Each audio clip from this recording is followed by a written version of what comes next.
थांबा. तुम्ही रोज वापरत असलेली हळद नेमकी कुठून येते माहीत आहे का? नसेल माहीत तर व्हिडिओ पूर्ण बघा. तिसऱ्या क्रमांकावर आहे कर्नाटक. देशाच्या एकूण उत्पादनात सुमारे 11% वाटा आहे कर्नाटक राज्याचा. येथे उच्च दर्जाची हळद पिकवली जाते. 1 लाख हेक्टरपेक्षा जास्त क्षेत्रावर लागवड केली जाते. दुसऱ्या क्रमांकावर आहे महाराष्ट्र. देशाच्या एकूण उत्पादनात सुमारे 22% वाटा आहे महाराष्ट्राचा. 2024 मध्ये सुमारे 3.25 लाख टन उत्पादन झाले. नाशिक, नागपूर आणि कोल्हापूर हे मुख्य जिल्हे आहेत. कोरडवाहू शेतीमध्येही मोठ्या प्रमाणावर लागवड होते. इथली काही स्थानिक जाती प्रसिद्ध आहेत. पहिल्या क्रमांकावर आहे तेलंगणा.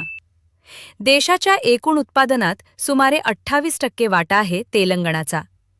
2021 ते 22 मध्ये सुमारे 3.3 लाख टन उत्पादन झाले. इथली माती आणि हवामान हळदीसाठी खूप अनुकूल आहे. हे राज्य निर्यातीतही मजबूत आहे.